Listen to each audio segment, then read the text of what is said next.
ஃப்ரெண்டுன்னா நீங்கள் எப்படியும் எடுத்துக்கலாம். இன்றைக்கி வந்து கேர்ள் ஃப்ரெண்டு, ஃப்ரெண்டு அப்படிங்கிறது நீங்கள் எந்த லிஸ்ட்லேயே சொல்ல முடியாது. சில இடங்களில் பொருளாதாரத்தின் காரணமாகவே பெரும்பாலான தாம்பத்தியங்கள் வந்து உடைஞ்சு போயிடும். இங்கே வந்து பொருளாதாரம்லாம் இருக்குது, ஆனால் இவங்களுக்குள்ள ஒரு புரிதல் காதல் மனைவி காதலனோடு தான் இருக்கணும். காதலனுக்கு சப்போர்ட்டாக இருக்கும். அம்மாவுக்கு சப்போர்ட்டாக இருந்துட்டு அவர் அடிமையாகணும். அது காதல் மனைவி கிடையாது, காசுக்கான மனைவி. பார்ட்டி பணம் பை பிடிச்சவங்களா தான் இருந்திருக்காங்க. ஆமாம், அவங்க அம்மா சொல்கிற மாதிரி தான் நான் கேட்குறேன். டெய்லி நீங்கள் நான் சாப்பாடு போடுறேன்ல, அதுக்காக வேலை பார்த்துட்டு போகணும்னு சொல்கிற மாதிரி நான் அடிமையாகிற வேறு யாராவது பெண் இருக்காளா அப்படின்னு நான் டிரைவரை விட்டும் அவருடைய மேக்கப் மேனை விட்டும் உள்ளே போய் பார்த்து நீங்கள் கேமரா, அதாவது நேரடியாக வீடியோ நீங்கள் கால் எடுத்து வீடியோ அப்படியே எடுத்து நீங்கள் காட்டுங்க. ஆர்த்தி சந்தேகத்துக்கு ஏற்ற மாதிரி இப்போ ஜெயம் ரவி பண்ணிட்டாரு. அதையில் தாங்க அன்னைக்கு நடந்தது என்ன, யார் தூண்டி விட்டது? நீங்கள் தானே. அப்போ ஆர்த்தி தூண்டி விட்டா இப்படி பண்ணிடுவாரா? ஆமாம், சும்மா கடந்தவரை நீங்கள் ஏன் தூண்டுகிறீங்க? நீங்கள் இப்போ உங்கள் கூட இருக்கிற மாதிரி அவர் ஏதாவது காட்டியிருக்காரா? நீங்கள் எங்கெல்லாம் போகிறீங்க அப்படின்னு கேமரா எடுக்க சொல்லியிருக்காரா? உங்களை நம்பினார்ல, நீங்கள் ஏன் நம்பணும்? கருப்பை புற்றுநோய் குறித்த சந்தேகங்களுக்கான தங்கம் ஹோப்பை இலவசமாய் அணுகுங்கள்.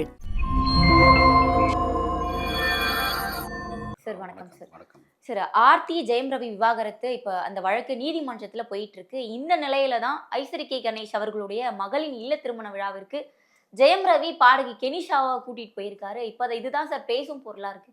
ஏன்னா ஆரம்பத்துல ஜெயம் ரவி என்ன சொன்னாரு, மோகன் ரவி என்ன சொன்னாருன்னா, எந்த ரிலேஷன்ஷிப்பும் எங்களுக்குள்ள கிடையாது, அவங்க வந்து என்னுடைய தோழி அப்படின்னாங்க. இப்போ இந்த மேரேஜ்ல ஒரே மேட்சிங் ட்ரெஸ் போட்டிருக்காங்க, கையை பிடிச்சிட்டு கூட்டிட்டு போறாரு. இவங்களுடைய ரிலேஷன்ஷிப் ஸ்டேட்டஸ் என்ன சார் இப்போதைக்கு? இல்லை, அன்னிலேருந்து நான் ஃப்ரெண்டுன்னு சொல்லிட்டார் இல்லையா? ஃப்ரெண்டுன்னா நீங்கள் எப்படியும் எடுத்துக்கலாம். இன்றைக்கி வந்து கேர்ள் ஃப்ரெண்டு, ஃப்ரெண்டு அப்படிங்கிறது நீங்கள் எந்த லிஸ்ட்லேயே சொல்ல முடியாது. இன்றைக்கி ஃப்ரெண்டுங்கிறது சாதாரணமாக ஃப்ரெண்டுன்னா சும்மா கை கொடுத்துட்டு பேசிட்டு போகிற மாதிரி இல்லை. இன்றைக்கி பல இது இருக்குது. ஆர்த்தி கூட ஒரு அறிக்கை விட்டுருக்காங்கன்னு நினைக்கிறேன். அதாவது நான் சொன்னது உண்மை தான், நீங்கள் எல்லோருமே நான் பொய் சொன்னேன்னு சொன்னீங்க, இல்லை நான் சொன்னது தான் உண்மை. அவர் வந்து அதே மாதிரி அந்த பாடகியோட தொடர்பில் இருக்கார் நான் சொல்லியிருந்தேன். கோவாக்கு போனார், அந்த கார் எடுத்துகிட்டு போனார், அதெல்லாம் நான் சொன்னது இப்போ உண்மையாயிடுச்சு, இப்போ என்ன சொல்ல போகிறீங்க அப்படின்னு கேட்டிருக்காங்க. அதே மாதிரி இவர் வந்து அதை பற்றி ஒன்றும் சொல்லிக்கல. இவர் என்ன ஃப்ரெண்ட்லியாக அவர் ஃப்ரெண்ட்லியாக வந்திருக்காங்களா, அவர் அவங்களுக்குள்ள ரிலேஷன்ஷிப் இருக்கலாம், இல்லாமல் இருக்கலாம். சினிமாவில் வந்து இதெல்லாம் ரொம்ப சாதாரணம் அப்படிம்பாங்க எல்லாமே, இந்த விஷயங்கள். இந்த வகையில் வந்து இவர் ஏறக்குறைய பிரிஞ்சு ஒரு வருஷமாக இருக்காங்கன்னு நினைக்கிறேன். 6 மாதம் 8 1 வருஷம் ஆயிடுச்சுன்னு நினைக்கிறேன் ஏறக்குறைய. ஃபர்ஸ்ட் ஆமாம், செப்டம்பர்ல போட்டிருந்தாங்க. ஆமாம், முதல்ல நான் தான் பேசியிருந்தேன் நினைக்கிறேன். அது 30/9/2024 அப்போ போட்டிருந்தாங்க. ஆமாம், போட்டிருந்தாங்க. விவாகரத்துக்கு அவங்க போய் அப்ளை பண்ணியிருக்காங்க. அது ஒரு சைடில் நடந்துட்டுருக்கு. இவர் இந்த சைடில் வந்து உங்களுக்கு வந்து அந்த கல்யாணத்துக்கு வந்திருக்கும் போது நானும் பார்த்தேன், அந்த ஒரே காஸ்ட்யூம் போட்டிருக்காங்க, கை கோத்து வர்றாங்க, கை பிடிச்சிட்டு வந்து 2 பேரும் ஒரே சீட்டில் உட்காராங்க. கணவன் மனைவி மாதிரி தான் உட்காந்துருக்காங்க. ஏறக்குறைய ஒரு நண்பர்களாக உட்காந்துருக்காங்களா, கணவன் மனைவியாக உட்காந்துருக்காங்களா, அது விவாகரத்துக்கு பிறகு தான் தெரியும். இப்போதைக்கு அவங்க நண்பர்கள்னு தான் சொல்லிகிட்டு இருக்காங்க. நண்பர்கள் அவங்களுக்குள்ளே அந்த ஒரு ஹிந்தி பாடல் ஒன்று இருக்கும், பசன் அப்னி அப்னி ஹயால் அப்னா அப்னா அப்படின்னு. அவரவர் விருப்பம் அவரவருடைய விருப்பம், அவரவருடைய நினைப்பு அதை சார்ந்து தான் இருக்கும் அப்படின்னு சொல்லியிருப்பாங்க. மோகன் ரவி அவர்கள் கெனிஷா கூட வரது எந்த பிரச்சனையும் இல்லை சார். ஆனால் இதற்கு எதுக்கு ஆர்த்தியை பிளேம் பண்ணணும் அப்படின்ற கேள்விதான் இப்போ எல்லாருடைய மனதிலும் இருக்கு. ஏன்னா ஆரம்பத்துல ஆர்த்தி ஒரு பணப்பை பிடிச்சவங்க, அவங்க அம்மா பேச்ச கேட்குறாங்க, என்ன சந்தேகப்படுறாங்க, கொடுமைப்படுத்துறாங்க, அப்படி இப்படின்னு சொன்னாங்க. ஆனா இப்போ இவரே இந்த மாதிரி பண்ணும்போது அந்த வார்த்தைகளை அவங்க மறக்கவே இல்லையே. அதை பத்தி இப்ப சொல்லவே இல்லையே அவங்க. நான் பணம் பைத்தியம் இல்லாதவ, எங்க அம்மாவை பத்தி தான், எங்க அம்மா தான் இவரை ஆட்டி வைக்கிறாங்கிறது சொல்லவே இல்லை. அதை பத்தி மறுப்பு சொல்ல இல்லையே அவரை. அவங்க சொன்ன ஒரே மறுப்பு என்னன்னா, இவர் என்ன சொல்லிட்டு என் மேலே சந்தேகப்பட்டு அவங்க இது பண்ணியிருப்பாங்க. எப்போ பார்த்தாலும் சந்தேகத்தோடு கேமரா ஆட்களை வச்சுருப்பாங்க, டிரைவர் அனுப்புவாங்க, அந்த ரூமை சர்ச் பண்ண சொல்லுவாங்க, பெட்ரூமுக்குள்ளே. இப்போ அவங்க சந்தேகப்பட்ட மாதிரி தானே சரி இவர் பண்ணிட்டு இருக்காரு. இல்லை, அது மட்டும் தான் அவங்க உறுதிப்படுத்தியிருக்காங்க. அவருடைய அம்மா வந்து அவரை வச்சு ஒரு 3 படம் எடுத்தது, அதுக்கான பணத்தை அவர் கொடுக்காமல் இருந்தது, கதைகள் அவங்களே சூஸ் பண்ணது, அவங்களே சில அதிகாரங்கள் பண்ணது, அதெல்லாம் உண்மையாக இருக்குது. அதாவது ஒருத்தன் வந்து ஒரு பெண்ணோடு நகர்ந்து போகிறான் அப்படின்னு அது காரணம் என்ன, பின்னணி காரணம் அவங்க அம்மா இருந்தாங்க. அவங்க அம்மாளுக்காக ஒரு படம் பண்ணி தரலாம், 2-3 படம் பண்ணணும். அப்புறம் அவங்களே வந்து கதை கேட்குறேன், நானே தான் எல்லாமே டிசைட் பண்ணுவேன்னு சொல்லும்போது இவருடைய ஒரு அடிமை மாதிரி இருக்க வேண்டியிருக்கும். ஆனால் இவருக்குன்னு ஒரு பேக்ரவுண்ட் இருக்குது, அவங்க அப்பா இருக்கார், அண்ணன் இருக்கார், இவங்க தான் அவங்க உருவாக்குனாங்க. அந்த வகையில் வந்து அவர் வந்து அவங்க மனைவி கிட்ட இந்த காரணத்தை நீ விட்டு வந்தானா நம்ம இது பண்ணிக்கலான்னு சொல்லியிருக்காரு. ஏன்னா அவங்க கூட வந்து அவங்க அம்மா கூட இருக்க தான் ஆசைப்பட்டாங்களே தவிர இவருடைய குடும்பத்தில் வந்து இருக்க மாட்டாங்க. பெரும்பாலும் இவருடைய குடும்பத்துக்கு வந்தாங்கன்னா ஒரு அரை நாள் இருப்பாங்க, அதோட டக்குன்னு கிளம்பி போயிடுவாங்க. இவங்க அம்மா அப்பா கூட இருக்க மாட்டாங்க பெரும்பாலும் ஆர்த்தி. அந்த வகையில் அவருக்கும் வந்து பிடிக்காத விஷயங்கள் அது. இதை தனிப்பட்ட விஷயங்கள் இப்படி இருக்கும்போது அவங்களுக்கு வந்து நெருக்கங்கள் நிறைய தவிர்க்கப்படும். நிறைய வந்து சில இடங்களில் பொருளாதாரத்தின் காரணமாகவே பெரும்பாலான தாம்பத்தியங்கள் வந்து உடைஞ்சு போயிடும். இங்கே வந்து பொருளாதாரம்லாம் இருக்குது, ஆனால் இவங்களுக்குள்ள ஒரு புரிதல் இல்லை. அதில் தான் ஒரு தாம்பத்திய உறவுகள் உட்பட எல்லாமே அடிப்படும். தான் அந்த உறவுகள் அடிப்படும் போது நீங்கள் வந்து ஒரு அதாவது பசியாக இருக்கிறவன் அது எதை வேணாலும் சாப்பிட்றலாம். பிரியாணி கையில் இருந்துட்டு நீங்கள் சாப்பிட முடியாமல் இருக்கிறவன் இருக்கான். இவரை சுற்றி எக்கச்சக்கமான பிரியாணி வெரைட்டியான டிஷ் இருக்குது, இது இருக்குது. சாப்பிடாமல் இருக்க முடியாது இல்லையா? இது தவிர்க்க முடியாது சினிமாவில். இது வந்து அவர் நட்பின் கருதி அவங்க கோவாலேருந்து வந்திருக்கும்போது இவங்க கூட்டிகிட்டு வந்திருக்கலாம். அவங்களுக்குள்ள அந்த நட்பு இருக்கலாம். 2 பேரும் ஒரே காஸ்டியூம் போடுறது என்ன, கை கோர்த்துட்டு போறது என்ன, இப்படிலாமா சார் பண்ணுவாங்க? நட்பு இருக்கும்ல. ஒரு சில நேரங்களில் சில ஒரே மாதிரி காஸ்டியூம் போட்டு ஸ்கூலுக்கெல்லாம் போவாங்கல்ல. அவரோட ரிலேஷன்ஷிப்பை சூசகமா சொல்ற விதமா தான் இந்த மேரேஜ்க்கு கூப்பிட்டுட்டே வந்திருக்காரு அப்படின்னு இருக்கலாம். அப்படியும் இருக்கலாம். ஒருத்தர் வந்து கல்யாணம் ஆன பிறகு அவங்களுக்குள்ள ஒரு பிரியறதும் ஒரு பெண்ணை பிடிக்கிறதும் பிடிக்காமல் இருக்கிறதும் அவங்களுடைய தனிப்பட்ட முறை தான். பொது புத்தியில் இப்போ என்ன இருக்குன்னா, ஒரு பெண்ணோடே வாழ்ந்தாகணும் அப்படிங்கிற ஒரு நிர்பந்தங்கள் இங்கே இருக்குது. ஒரு சிலருக்கு வந்து அந்த நிர்பந்தங்கள் இல்லை. தவிர்த்து ஒருத்தரோடு சரியான ரிலேஷன்ஷிப் இல்லை, அவங்க கூட சரியாக புரிதல் இல்லை, அவங்க கூட வந்து சரியாக வாழ முடியாத சூழ்நிலையில் அடுத்த வேறொரு பெண்ணோடு அவர் நண்பர்களோடு சேர்ந்து போகிறத பற்றி ஒரு தவறு இல்லை. ஆனால் அவருடைய விருப்பம் தான். அது அவருடைய விருப்பம். ஆனால் இங்கே வந்து இந்த மாதிரி ஒரு சமூகத்தில் இந்த ஒரு பொது புத்தியில் இருக்கிற விஷயம் வந்து ஒரே ஒரு பெண்ணோடு வாழ்ந்தாகணும். அதே சமயத்தில் விருப்பப்பட்டாலும் கோபப்பட்டாலும் சந்தேகப்பட்டாலும் அவங்க கூட வாழ்ந்தாகணும் இருக்குது. இதை மீறி இவர் போனது வந்து இவருடைய தனிப்பட்ட சுதந்திரம் தான். அவர் வந்து விரும்பியிருக்காரு. சார் தனிப்பட்ட சுதந்திரம் வந்து யாரும் கேள்வி கேட்க போறது இல்லை சார். ஆனா ஒரு 18 வருஷம் 2 பேரும் ஒண்ணா வாழ்ந்திருக்காங்க. இப்ப சட்டப்பூர்வமா டிவோர்ஸும் எதுவும் நடக்கவே இல்லை. ஆனா அதுக்குள்ளேயே இந்த மாதிரி ஜெயம் ரவி பண்ணிட்டாரா அப்படின்ற ஆச்சரியம் தான் சார் எல்லாருக்கும். டிவோர்ஸுக்கு போட்டாச்சு, அவங்க அப்ளை பண்ணிட்டாங்க. அதுக்கு முன்னே ஒரு முறை டிவோர்ஸுக்கு அப்ளை பண்ணி அவங்க சைன் பண்ணாமல் விட்டுட்டாங்க. இப்போதான் டிவோர்ஸுக்கு இது பண்ணாங்க. அதுக்கு பிறகு தான் அது நடந்துட்டு இருக்கு. ஒரு சைடில் ஆரம்பத்துலேருந்து அவங்களுக்குள்ள அதாவது ஆரம்பத்தில் இல்லை, குறிப்பிட்ட ஒரு 2 வருஷமாக அவங்களுக்குள்ள அந்த புரிதலில் சண்டை நடந்துட்டு இருக்கு. உள்ளுக்குள்ள இந்த சண்டை நடந்துகிட்டே இருக்குது. அந்த சண்டையை வந்து வெளியே காட்டிக்கல. அப்போ திருமண உறவில் இருக்கும்போதே ஜெயம் ரவி இல்லீகல் ரிலேஷன்ஷிப்பில் தான் இருந்தாரா கெனிஷா கூட? இல்லை, அப்போ இவங்களுக்குள்ள அந்த சண்டை எப்போ ஆரம்பமாகுதுன்னா, நீங்கள் வந்து வீட்டுக்குள்ளே ஏதாச்சும் சில நெருக்கடிகள், சண்டைகள், புரிதல் இல்லாமல் இருந்துச்சுன்னா வெளியே போக வேண்டியிருக்கும். வெளியே சுற்றிட்டு இருக்கும்போது யாராவது ஒருத்தர் டக்குன்னு ஒரு அன்பின் நிமித்தமாக ஏதோ ஒரு நட்பின் கருதியோ கிட்ட வந்து நட்பு பாராட்டும் போது, அன்பு செலுத்தும் போது அது அங்கே அப்படியே மாறிடும். இதுதான் மனுஷ இயல்பு. அதுதான் அந்த மாதிரி தான் நடந்திருக்கு. அவங்க வந்து அது வரைக்கும் இல்லை. அவங்க வந்து ஒரு பாடல் இதுக்காக தான் போகிறாங்க. ஒரு 2 வருஷம் முன்னாடி தான் அவர் ஏதோ ஒரு பாடல் இது பண்ணாங்க. ஆல்பம் ஒன்று ரிலீஸ் பண்ணும்போது அந்த ஆல்பத்துக்கு போயிருந்தார். ஆல்பத்துக்கு போயிட்டு ரிலீஸ் பண்ணும்போது இவர் இல்லை, அதுவும் ஜீவா நினைக்கிறேன், நடிகர் ஜீவாவை யாரோ தான் கூட்டிகிட்டு போனாங்க. அதுக்காக தான் போனார். அப்படியே போயிட்டு அவங்களுக்குள்ள அந்த நட்பு இருந்தது. அடிக்கடி மீட் பண்ணியிருக்கேன். அது இல்லாமல் இவருக்கு அந்த டாக்டராக வேறு இருக்காங்க. அவங்க சில அந்த அந்த டாக்டராக இருக்காங்க. அந்த இதுக்காக விஷயமாக சந்திக்கும் போது அப்படியே அவங்களுக்குள்ள நட்பு இருந்திருக்கு. அந்த நட்பு இப்போ வந்து மறுபடியும் இந்த கல்யாணத்துக்கு அவரையும் இது பண்ணியிருப்பாங்க, ரிசர்வ் பண்ணியிருப்போம். அவர் போயிட்டு இவர் கூட்டிகிட்டு வந்திருக்காருன்னு நினைக்கிறேன். ஒரே காஸ்டியூம் போட்டு வந்திருக்காங்க. ஒரே ஒரு வகையில் வந்து இவங்க வந்து தன்னை வந்து வெளிப்படுத்த நினச்சிருக்கலாம். நாங்கள் வந்து ரிலேஷன்ஷிப்பில் இருக்கோன்னு வெளிப்படுத்தியிருக்கலாம். அது அதனுடைய காரணமும் இருக்கலாம். அதே சமயத்தில் அவங்க என்ன சொல்லியிருந்தாங்கன்னா, ஆர்த்தி என்ன சொல்லியிருந்தாங்கன்னா, நான் அவருக்கு விவாகரத்து தரவே மாட்டேன், எப்போவுமே அவர் கூட தான் என் கூட தான் இருக்கணும் அப்படின்னு சொல்லிட்டு இருந்தாங்க. இப்படி ஒரு காதல் மனைவியா இருக்காங்க. ஆனா இவர் ஏன் சரி இப்படி இருக்காரு? ஏன்னா இந்த விவாகரத்து முதற்கட்டமா தெரியும் போதே காதல் மனைவிங்கிறது காதல் மனைவி காதலனோடு தான் இருக்கணும். காதலனுக்கு சப்போர்ட்டாக இருக்கணும். அம்மாவுக்கு சப்போர்ட்டாக இருந்துட்டு அவர் அடிமையாகணும். அது காதல் மனைவி கிடையாது, காசுக்கான மனைவி, காசு பறிக்கிற மனைவி அர்த்தம். அதை முதல்ல காதல் மனைவி இருக்கலாம், காசு பறிக்கிற மனைவியாக இருக்கக்கூடாது. காசுக்கானதானே இவங்க செயல்பட்டாங்க. அவங்க அம்மா வந்து 3 படத்தில் நடிக்கும்போது ஒரு படத்துக்கு 20 கோடி ரூபாய் சம்பளம். ஆர்த்தி பணம் பை பிடிச்சவங்களா தான் இருந்திருக்காங்க. ஆமாம், அவங்க அம்மா சொல்கிற மாதிரி தான் என்ன கேட்குறாங்க. எங்கள் அம்மாவுக்கு ஒரு படம் நடித்து கொடுக்கும், ஒரு படம் நடித்து கொடுத்தாங்க. அதுக்கு வந்து நீங்கள் அதோடு விட்டுறணும். சரி, பணம் கொடுக்கலன்னு ஓகே விட்டுடலாம். 2வது படத்துக்கும் நீங்கள் பணம் கொடுக்கலன்னு என்ன இருக்குது? நடிக்கும் போது இப்போ ரஜினிகாந்த் சார் வந்து ஒரு பாண்டியன் ஒரு படத்தில் வந்து எஸ்பி முத்துராமனுக்கு அந்த யூனிட்டுக்கு நடித்து தர்றாரு. யூனிட்டுக்கு நடித்து தர்றாருன்னா ஃப்ரீயாக கிடையாது. அதுக்கு அர்த்தம் ஒரு குறிப்பிட்ட சம்பளம் ஒன்று கொடுத்துடணும். அதுக்கு அவர் வந்து ஒரு 10 கோடி அன்றைக்கி வாங்கின சம்பளம் வந்து ஒரு 80 லட்சமோ 90 லட்சம் நினைக்கிறேன். ஒரு 75 லட்ச ரூபா கொடுத்துட்டு அவங்க வந்து நடிக்க வச்சுருப்பாங்க. இது வந்து சும்மா அப்படின்னு சொல்ல முடியாது இல்லையா? ஒரு படத்துக்கு நீங்க வந்து இவருக்கு 20 கோடி ரூபா சம்பளம்னு சொல்லும்போது, குறைந்தபட்சம் ஒரு 5 கோடி சார் வாங்கிக்கங்க ஆல்ரெடி மாப்பிள. ஆர்த்தியே வந்து ஒரு வெல் செட்டில் ஃபேமிலில இருந்து வந்த ஒரு பெண் தான். அவங்க ஏன் சார் அப்படி அப்படி சொல்லிட்டு இருக்காங்க. அங்கேயும் ஒரு பெரிய பிரச்சனை ஓடிட்டு இருக்கு.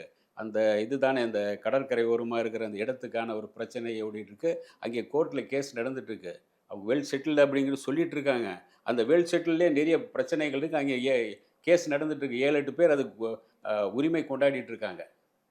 அப்படி உள்ள போகும்போது நீங்க வெவ்வேறு விஷயங்கள் போயிட்டே இருக்கும் அது உள்ள. அது வந்து இவங்க வந்து படம் எடுக்க வந்தாங்க.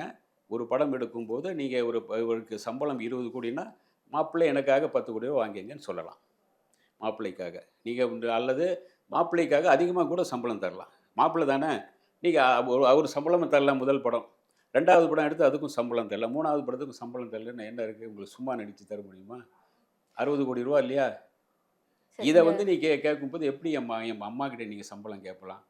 அப்படின்ட்டுலாம் சொல்றாங்க. சரி மாமியார் கிட்ட சம்பளம் கேட்கலாமா அப்படின்ற ஒரு முறையில கூட அதாங்க இதுல ஒரு கேட்டிருக்கலாம்ல நாள் சார். சாப்பாடு போட்டதுக்கு நீங்க சம்பளம் கேட்க தேவையில்ல. டெய்லி நீங்க நான் சாப்பாடு போடுறேன்ல அதுக்காக வேலை பார்த்துட்டு போன்னு சொல்ற மாரி என்ன அடிமையா அவரு?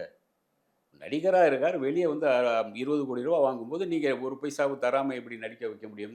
நீங்க இவர் பேர் சொல்லி எப்படி கதைகள் கேட்க முடியும்? நீங்க இவர் பேர் சொல்லி எப்படி வெளிய வந்து கால் ஷீட் பார்க்க முடியும்? இந்த கால் ஷீட் இவருக்கு நான் குடுத்துட்டேன். நீங்க அவர் போய் நடிச்சு குடுங்கன்னா முடியாது இல்லையா? இந்த மாரி ப்ராப்ளம் நெறைய. ரவிமோகன் ஆர்த்தி விவாகரத்து ஆரம்பத்திலேயே ஆர்த்தி என்ன சொல்லியிருப்பாங்கன்னா, இது எனக்கு நாலேஜ்க்கே வரல. அது விவாகரத்து பத்தி எனக்கு தெரியவே தெரியாது இல்ல, அப்படின்னு அது சொல்லியிருந்தாங்க. ஆரம்பத்திலேயே நாங்க நெறைய பேசிட்டோம் இத பத்தி. ம். ஆரம்பத்திலேயே அவங்க குடும்பத்தோட எல்லோரையும் உட்கார வச்சு அவங்க பேசுனாங்க. அவங்க அம்மா, அப்பா எல்லாம் வந்து உட்கார்ந்து பேசி, அது விஷயமா கையெழுத்து போட சொன்னா அவங்க போடாம இருந்தாங்க. அது அந்த விஷயமெல்லாம் அவர் ஏற்கனவே விளக்கமா சொல்லிட்டாரு. நடந்து போச்சு அது. அதுக்கு பிறகு தான் அவங்க வந்து பிறகு தான் அவங்க சைன் பண்ணி அதுக்கு பிறகு விவாகரத்துக்கு போனாங்க. ஆரம்பத்திலேயே வந்து இவ மருமகளா ஏத்துக்கிறதுல அவங்க அப்பாவுக்கு உடன்பாடு இல்ல. ரவியுடைய அப்பாவுக்கு. "வேண்டாம்ப்பா இந்த குடும்பம் வேண்டாம் நமக்கு" அப்படின்னாரு. சரி மீறி கல்யாணம் பண்ண பிறகு, சரி இல்ல நான் அவங்கள தான் கல்யாணம் பண்ணிப்பேன், இல்ல நான் சூசைட் பண்ணிக்குவேன் அப்படிங்கிற மாரியெல்லாம் ரவி அன்னைக்கு இது பண்ணார். அதுக்காக அந்த பொண்ணும் வந்து நான் அவர தான் கல்யாணம் பண்ணிப்பேன் அப்படின்னு சொல்லி ஒரு ஒரு காலம் நிக்கும்போது, இது ஓகேன்னு நடந்தது. அப்படி தான் நடந்தது கல்யாணம். அதுக்கு பிறகு இவங்க வந்து மாமியார் வீட்ல இருந்தது கம்மி, ரொம்ப கம்மி. வந்ததே கிடையாது. எப்பாச்சும் வருவாங்க, 1 மணி நேரம், 2 மணி நேரம் இருப்பாங்க, போயிட்டே இருப்பாங்க. மிச்சம் எல்லாமே பெரும்பாலும் அவங்க அம்மா கூட அம்மா குடும்பத்திலேயே இருக்காங்க. சரி இப்ப ஜெயம் ரவி வந்து கெனிஷா கூட இல்ல திருமண விழாக்கு போயிருக்காரு. இதுவே ஆர்த்தி போயிருந்தா வேற ஒரு நடிகர் கூடயோ, இல்ல வேற ஒரு நபர் கூடயோ போயிருந்தா என்ன சொல்லியிருப்பாங்க சார்? ஒண்ணும் சொல்ல போறதில்ல. அந்த சமூகம் இப்போ யார் அவரு ஒண்ணும் சொல்லலையே. அவங்க வந்து அந்த குடும்பங்களை சார்ந்தவங்க பேச போறாங்க. ஆர்த்தி வந்து ஒரு ஒரு திருமணத்துக்கு போறாங்கன்னா, ஒரு ஃப்ரெண்ட்ஷிப்போட யாராவது ஒரு நண்பர்களோடு போறாங்கன்னா, அவங்க நண்பர்களோட போயிருக்காங்க அப்படின்னு சொல்லுவாங்க அவ்வளோதான். சொல்ல முடியும். அத வந்து சொல்லாம இருக்க முடியாது. இவர எப்படி நீங்க ஒரு நடிகரா இருக்கறனால ஒரு பெண்ணோடு போகும்போது ஈஸியா வந்து ஈஸியா அவங்க கூட ரிலேஷன்ஷிப் இருக்கு. அவங்க கல்யாணம் பண்ணிக்க போறாங்க அப்படின்னு சொல்லிட்டு இருப்போம். இருந்தாலும் இருக்கலாம். நாளை கல்யாணம் செஞ்சாலும் செய்யலாம் இவங்க. ஆர்த்தி அவர்களா? இப்போதைக்கு இல்ல இவங்க கனிஷ்கா ஆ. பண்ணாலும் பண்ணலாம். ஏன்னா இப்போதைக்கு ஆர்த்தி கூட அவங்க பிரியறதுக்கு ஒரு நல்ல ஒரு காரணமா கிடைச்சிருக்கு அவ்வளவுதான். சரி இப்போ ஆர்த்தி வந்து ஆர்த்தியோட பிரியணும்னு அவர் ஆசைப்படுறாரு. ஆர்த்தி விடல. ஒரு பெரிய ஒரு புதையல விட ஒரு பனங்காய்ச்சும் மரம் அவர விட முடியாது ஆர்த்தி. அந்த நிலையில தான் ஆர்த்தி இருந்தாங்க. அவர விட மாட்டேன். நான் அவரோட தான் வாழ்வேன்னாங்க. இப்போதைக்கு வந்து அவரு வேறொரு பெண்ணோட ரிலேஷன்ஷிப்ல இருக்காருன்னா, அது ஈஸியா ஒரு ஒரு வகையா இது இருக்கலாம்னு நெனைக்கிறேன். சரி ஆர்த்தி அவர்கள் நேத்து ஒரு உருக்கமான பதிவு போட்டிருந்தாங்க. அதுல குறிப்பிடத்தக்க சில வார்த்தைகள நம்மளால பார்க்க முடியும். முதல்ல என்னன்னா வந்து, புதியதா முளைத்த உறவு வந்ததுனால பழைய உறவுகள் இவருக்கு செங்கல் மாதிரி தெரியுது அப்படின்னு சொல்லியிருக்காங்க சார். அது மட்டும் இல்லாம தன்னுடைய 2 மகன்களுக்காக தான் இவங்க எல்லாத்தையும் பொறுத்துட்டு இருக்கிறதாவும் சொல்லியிருந்தாங்க. அப்ப ஜெயம் ரவி அவர்கள் கெனிஷா கூட போனதுனால மகன்கள அப்படியே விட்டுட்டாரா? மகன்கள் கூட அவருக்கு இன்னும் ரிலேஷன்ஷிப் மகன்கள் இவரு கூட இருக்காங்க. ஆனா இவங்க போட்டிருக்க அறிக்கைய பார்த்தா அப்படி தெரியலையே இவங்க சார். ஆரம்பத்துல அதான் சொல்லிட்டு இருக்கான். மகன்கள தான் காரணம் காட்டிட்டு இருக்கான் ஆரம்பத்திலேருந்து. ஆனா அந்த மகன்கள் இவங்க கூட இருக்கிறத நான் பார்த்துருக்கேன். அவங்க கூட பழகியிருக்கேன். அவங்க அந்த மகன்கள் கடைசி வரைக்கும் இருக்காங்க. மகன்களுக்கான ஆசை வந்து 2 பேரும் சேர்ந்து இருக்கணும்னு ஆசைப்படுறாங்க. ஆனா இவங்க ஆசை பண்ணோம் இல்லையா? அங்க அம்மாவ விட்டு வரேன். நம்ம தனியா இருக்கலாம் அப்படின்னு வரணும்ல நீங்க. சார் அப்ப ஆர்த்தி தான் நாடகம் போட்டுட்டு இருக்காங்களா ஆமா. சார் இப்போ வரைக்கும்? அவங்க அதானே அவருடைய தரப்பு அதான் சொல்லுது. அதாவது ஆர்த்தி வந்து ஆரம்பத்திலேயே வந்து எங்க அம்மாவ விட்டுட்டு நான் தனியா வந்துர்றேங்க. நாம தனியா இருப்போம். அல்லது அவங்க அம்மா அவங்க குடும்பத்திலேயே இருப்போம் அப்படின்னு சொன்னா ஒண்ணும் கிடையாது. சார் ஜெயம் ஈஸி. ரவி திருமணத்தின் போதே ஒரு கெனிஷா கூட உறவுல இருக்கும்போது எந்த மனைவியா இருந்தாலும் சந்தேகப்பட தானே சார் செய்வாங்க. திருமணத்தின் போது இல்லங்க அது. இப்போ 3 வருஷம் முன்னாடி, இப்போ 2 வருஷம் முன்னாடி நடக்கிற சம்பவம் இது. 2 வருஷம் முன்னாடி 2 பேரும் கணவன் மனைவியா தானே சார் இருந்தாங்க. கணவன் ஜெயம் மனை ரவியும் ஆர்த்தியும். ஆமா. ம். அப்போதான் இவங்க என்ன சொல்றாங்கன்னா, இவர் வந்து அவங்க கிட்ட அந்த ஆடியோ ரிலீஸ் பண்ணப்போ அதுக்கு அதாவது இவங்க ஆடியோ ரிலீஸ் பண்றதுக்கு போறதுக்கு முன்னாடியே இவங்க அவர் மேல இவங்களுக்கு சந்தேகம் இருக்கு. ம். கனிஷா மட்டும் இல்ல, பல நடிகைகளோட இவருக்கு சந்தேகம் இருக்கு. இவங்களுக்கு இருக்கு. ஒரு அவுட்டோர் போயிட்டாருன்னா, அவுட்டோர்ல அவர் மட்டும் அந்த ரூம்ல தனியா இருக்காரா? வேற யாராவது பெண் இருக்காளா? அப்படின்னு அந்த டிரைவரை விட்டும், அவருடைய இந்த மேக்கப் மேனை விட்டும் உள்ள போய் பார்த்து நீங்க கேமரா அதாவது நேரடியா வீடியோ நீங்க கால் எடுத்து வீடியோ அப்படியே எடுத்து நீங்க காட்டுங்கன்னுப்பாங்க. ஒரு தன்னுடைய காஸ்டியூமர், தன்னுடைய டிரைவர், தன்னுடைய மேக்கப் மேன் வந்து இந்த மாதிரி பண்ணால் உங்களுக்கு என்ன பண்ணுவீங்க? நீங்கள் ஒரு பெரிய நடிகர், உங்களை சந்தேகப்படுறேங்கிறது உங்கள் ரூம் எல்லாம் சர்ச் பண்ணி இங்கே யாருமே பெண் இல்லைம்மா பாருங்கம்மா அப்படின்னு காட்டினா எப்படி இருக்கும்? இதை விட செருப்பால் அடித்த மாதிரி வேறு இருக்கா? ஒரு புருஷன் நீங்கள் சந்தேகப்படலாம். அது இந்த அளவுக்கு சந்தேகம் பண்ணணும்னு என்ன இருக்கு? ஆர்த்தி சந்தேகத்துக்கு ஏத்த மாதிரி இப்ப ஜெயம் ரவியும் பண்ணிட்டாரே. அதையில் தாங்க அன்னைக்கு நடந்தது என்ன? அன்னைக்கு ஏன் இப்படி நடந்தீங்க நீங்கள்? இப்படி நடந்ததுனால உங்களை நீங்கள் தானே இதை தூண்டி விட்டீங்க. இதை யார் தூண்டி விட்டது? நீங்கள் தானே. அப்ப ஆர்த்தி தூண்டி விட்டா இப்படி ஆமாம், சும்மா பண்ணிடுவாரா சார்? ஆமாம், சும்மா கடந்தவரை நீங்கள் ஏன் தூண்டுகிறீங்க? நீங்கள் இப்போ உங்கள் கூட இருக்கிற மாதிரி அவர் ஏதாவது காட்டியிருக்காரா? நீங்கள் எங்கெல்லாம் போகிறீங்க அப்படின்னு கேமரா எடுக்க சொல்லியிருக்காரா? உங்கள் கூட அவரை உங்களை நம்பினார்ல, நீங்கள் ஏன் நம்பலை? நீங்கள் எங்கெங்கே போனீங்கன்னு கேமரா வச்சுட்டு ஆட்கள் கேட்டார் அவர். நம்பக்கூடிய வகையில பண்ணியிருந்தா நம்பி இருப்பாங்களோ? ஏன் அவர் நம்பக்கூடிய வகையில் ஆரம்பத்தில் இல்லையா? ஏங்க நம்பக்கூடிய வகையில் ஆரம்பத்தில் இருந்தார்ல. நீங்கள் தானே அப்படி அவரை சந்தேகப்பட்டு அவரை உசுப்பி விட்டது நீங்கள் தானே.